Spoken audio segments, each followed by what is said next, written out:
Du coup, en termes de tarte, Alors. on est comment là chez Ringo?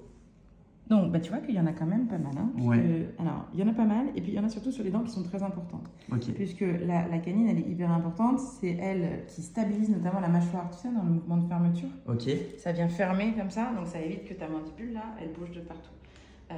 Et accessoirement, c'est celle qui tient la langue. C'est pour ça que quand tu vois des chihuahuas, tu sais, avec la langue sur le côté, c'est que la canine, elle est partie et que du coup, il n'y a plus rien qui retient la langue. La deuxième, là où on est un peu embêté aussi sur Ringo, c'est qu'il a du tarte sur la carnassière. Ouais. Qui est celle, la dent qui est là pour vraiment déchiqueter, croquer, mastiquer, etc. C'est un peu l'équivalent de la molaire chez les humains. Complètement. C'est Ok. complètement l'équivalent de la molaire. Sur les petites prémolaires qui sont là, il y en a moins et mais c'est moins embêtant. On est pas mal sur les incisives. Ah, ça, c'est mon petit kiff de faire donc ça n'a rien à voir, mais je trouve que la truffe molle, c'est très mignon. C'est très mignon. C'est très mignon. Là, ah, et tiens, est-ce que ça bouge? Oh ça là, oui, ça bouge. Effectivement, il y a une petite malocclusion. Ah oui, il y a du tarte Tu vois, sur la t'as racine. du tarte sur la racine et c'est du coup en train de creuser, en train de déchausser. Donc c'est pour ça que celle-là, elle bouge. Et Ok. ça s'est mis là, évidemment, parce qu'il y a une trop grande proximité entre les deux. Ok. Il ne devrait pas être si proche que ça.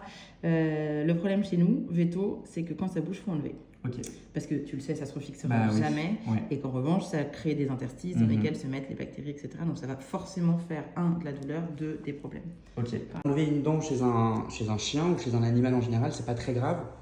Non, C'est pas dérangeant plus que ça? non, c'est pas très grave. Et on le sait malheureusement parce qu'en fait, sur les chats, par exemple, ils ont des maladies dentaires et gingivales dues à des virus qui nous forcent à retirer toutes les dents, D'accord. sauf les canines, avant souvent l'âge de 2 ans. Ah oui, On se d'accord. retrouve avec des chats qui sont complètement édentés, parfois en totalité, et ils s'en sortent très très bien. Ok. Et ne pas oublier, et tu le vois bien là, que c'est pas des molaires de mastication que tu as.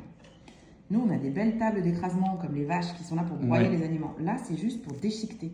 Ok. C'est là pour déchiqueter en morceaux suffisamment petits pour que ce soit ingéré et que le tube digestif fasse le reste du boulot. Ok. On n'est pas dans On n'est pas sur de dans des l'écrasement, en tables fait. d'écrasement pour vraiment broyer, etc.